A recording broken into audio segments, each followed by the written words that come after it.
Assalamualaikum warahmatullahi wabarakatuh. Ilmu lugha adalah ilmu yang mengkaji bahasa untuk bahasa baik secara sinkronis, diakronis maupun komparatif. Ruang lingkup ilmu linguistik sebagaimana yang telah diketahui bahwa bahasa itu sangat kompleks dan universal yang terdiri atas komponen-komponen yang satu sama lain berkaitan erat. Umpamanya segi bunyi, susunan kata, dan makna yang dikandungnya. Linguistik historik disebut juga linguistik diakronik, yaitu cabang linguistik yang mempelajari perkembangan sejarah bahasa tertentu. Sedangkan linguistik deskriptif yaitu memberikan deskripsi dan analisis bahasa. Tujuan ilmu ini untuk memberikan pedoman dalam percakapan, pidato, surat menyurat sehingga seseorang dapat berkata-kata dengan baik dan menulis dengan baik pula.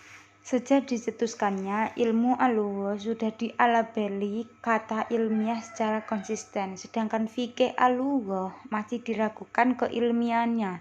Mayoritas kajian fikih al-lugha bersifat historis komparatif, sedangkan ilmu al-lugha lebih bersifat deskriptif sinkronis. Cabang-cabang linguistik yaitu yang pertama fonetik dan fonologi, kemudian morfologi, kemudian sintaksis, dan yang terakhir semantik. Semantik itu yaitu linguistik yang mempelajari bahasa. Bahasa adalah kemampuan yang dimiliki manusia untuk berkomunikasi dengan manusia lainnya. Macam-macam karakteristik bahasa. Pertama itu suatu sistem, kedua suatu lambang, tiga suatu bunyi, empat bermakna, 5 arbitrer, 6 konvensional, 7 produktif, 8 dinamis, 9 unik, 10 universal, 11 manusiawi, 12 bervariasi. Sebagai lambang bahasa merupakan sebuah konvensi. Fungsi utama bahasa adalah sebagai alat berinteraksi dengan manusia, alat untuk berpikir, serta menyalurkan arti kepercayaan di masyarakat. Teori pertumbuhan bahasa yaitu teori kognitif, teori pragmatif, teori interaksionis.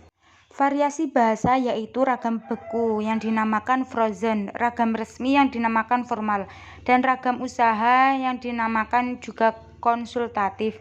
Ragam santai juga disebut kasual, dan ragam akrab yang disebut juga intimate. Internasionalis bahasa Indonesia harus dilakukan oleh semua pihak, baik pemerintah, pemangku kebijakan, ataupun ahli bahasa.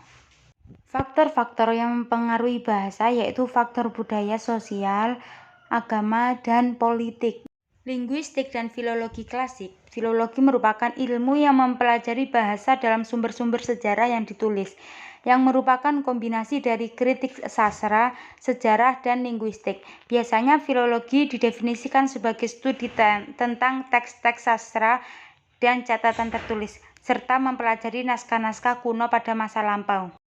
Gramatikal berasal kata grammar, yang berarti tata bahasa. Makna kata yang diperoleh sebagai akibat proses bertata bahasaan disebut makna gramatikal. Linguistik dan psikologis.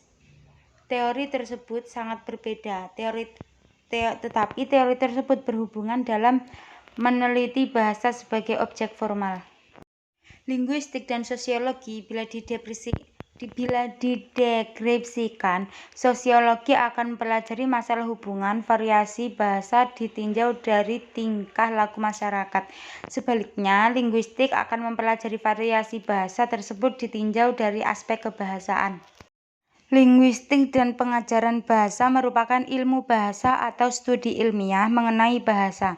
Selain sebagai ilmu murni yang mengkaji dan menganalisis objeknya, linguistik juga memperhatikan fungsinya dalam pengajaran dan penelitian. Linguistik dan pengajaran bahasa berhubungan erat satu sama lain.